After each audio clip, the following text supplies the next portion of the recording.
Let's use a calculator to find the following answer: the absolute value of -1/5 plus the absolute value of -1/10. We'll use a TI-83 graphing calculator to find this answer. So we'd like to first enter in the absolute value of -1/5.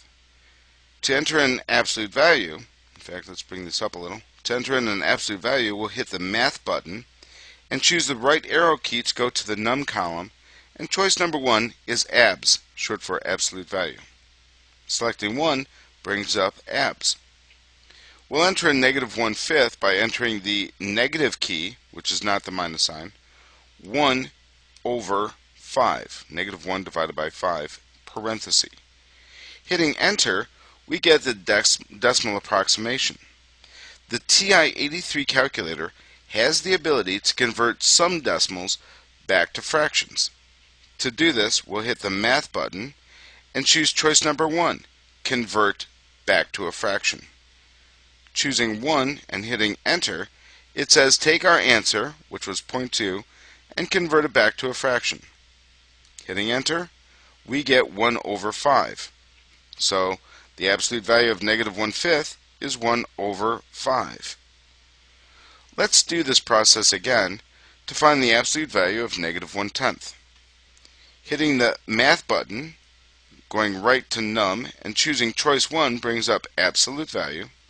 We'll enter in -1 over 10, parenthesis, and it gives us 0.1. By hitting Math and choosing choice number 1 and hitting enter, converts 0.1 back to the fraction 1/10. What's nice is that now we can use the calculator to find 1/5 plus 1/10. So 1 over 5 plus 1 over 10, hitting enter, gives us the answer 0.3. Hitting Math and choosing choice 1 and enter converts 0.3 to the fraction 3/10. So our answer is the fraction 3/10. We should note that the graphing calculator could have done the entire problem at once. It does understand order of operations. To do this, let's enter in our original problem and then convert that to a fraction.